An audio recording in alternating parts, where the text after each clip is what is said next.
Yes, students, now I am continuing your socialism in Europe and the coming of socialism to Europe. Or now I am discussing about the ideas of Karl Marx and the Louis Blanc or Robert Owen के ideas को discuss करेंगे कि what they thought about the socialist society. Okay, so let's start it. What is exactly Robert Owen क्या कह रहा था? Robert Owen 1771-1850 में एक leading English manufacturer sought a built a cooperative community called New Harmony in Indiana. वो क्या चाह रहे थे? एक इंग्लिश मैन्युफैक्चरर था जो कि कोऑपरेटिव कम्युनिटी बनाना चाह रहे थे. ठीक है, अब मैंने आपको बताया कोऑपरेटिव्स जिसमें दो तरह के लोग मिलकर काम कर रहे हैं. एक वो जो रॉ मटेरियल दे रहा है, दूसरा वो जो मशीनरी दे रहा है. एग्जैक्टली इनका थॉट क्या था?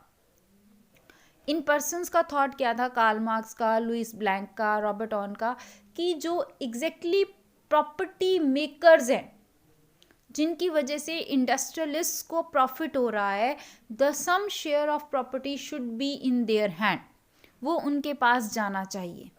ठीक है. Other socialist felt that cooperative could not be built on a wide scale only throughout the individual initiative. They demand for the governments encourage cooperatives. अब ये बड़ा इंपॉर्टेंट था. रॉबर्ट ऑन का ये कहना था कि हम कॉपरेटिव्स अकेले ही सारा कुछ नहीं कर सकती. इसके लिए कॉपरेटिव्स के वर्क के लिए किसको इनिशिएटिव लेना पड़ेगा? गवर्नमेंट को. यानी कि गवर्नमेंट को कॉपरेटिव्स इनकरेज करने पड़ेंगे, इस्टेब्लिश करने पड़ेंगे. इन फ्रांस, इसीलिए Louis Blanc 1813-1882 wanted the government to encourage cooperatives and replace the capitalist enterprises. कि कैपिटलिस्ट एक बड़ी इंडस्ट्री एक ही हाथ में होने की बजाय कॉपरेटिव्स को वो रीप्लेस कर दे, कॉपरेटिव्स के हाथ में दे दे.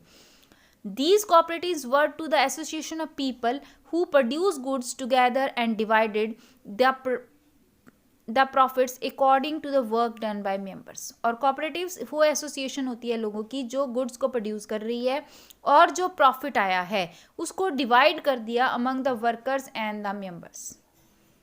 ठीक है. तो कॉपरेटिव्स का आइडिया हमें रॉबर्ट ऑन ने दिया, लुइस ब्लैंक ने इसको फेवर्ड किया.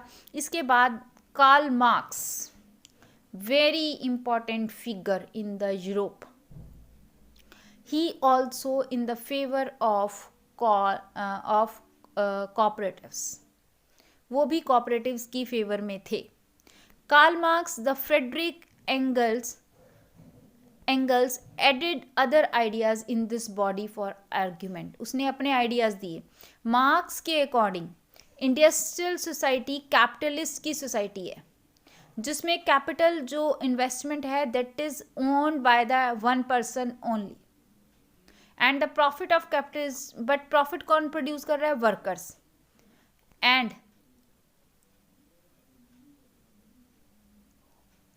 उन वर्कर्स की कंडीशन जो क्या है? Workers could not improve as long as profit was accumulated by private capitalist.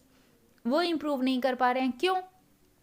क्योंकि जो प्रॉफिट है वो सारा का सारा कैपिटलिस्ट के हाथों में जा रहा है. Workers had to overthrow capitalism and the rule of private property. Workers को क्या करना चाहिए? कैपिटलिज्म को रिमूव कर देना चाहिए और सारा का सारा प्रॉफिट अपने हाथ में लेकर काम करना चाहिए.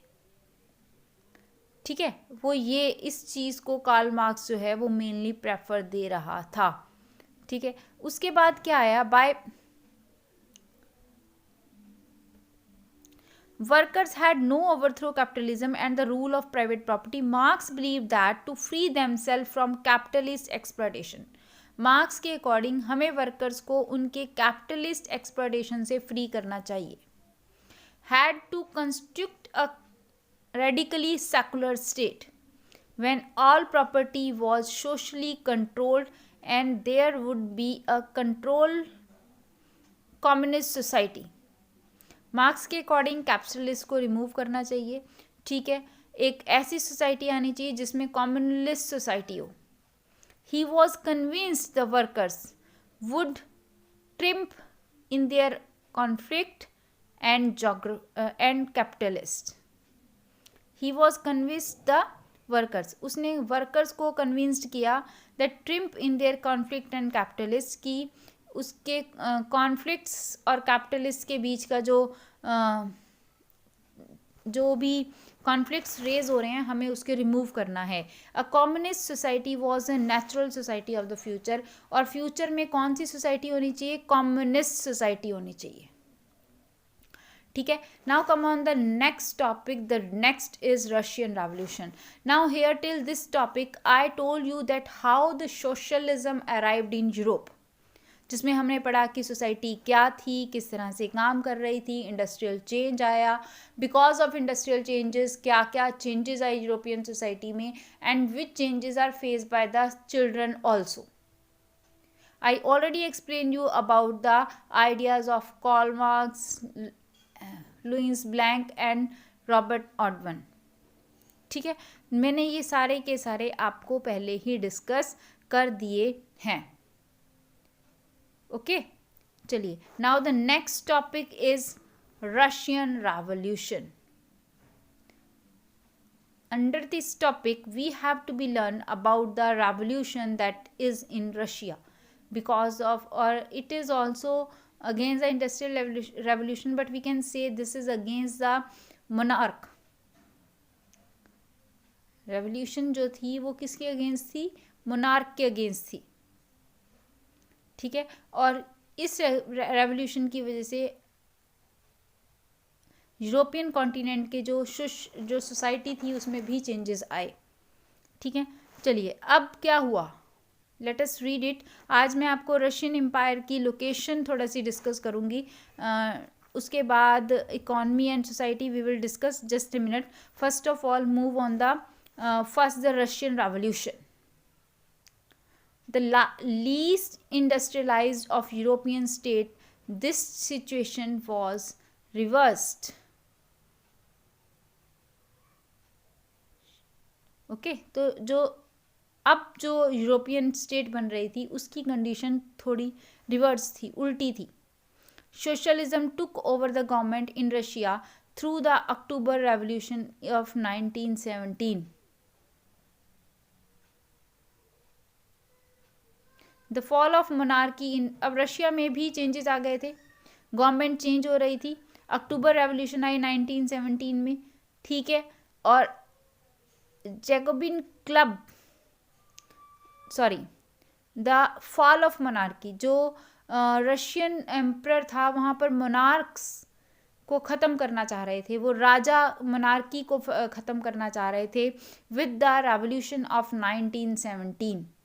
October Revolution 1917 and February Revolution 1917 are the greatest incidents, greatest intense in the Russian Revolution. Russian Revolution में एक इनकी अपनी importance है. There we have two different revolution in Russia. One is October Revolution and second is February Revolution.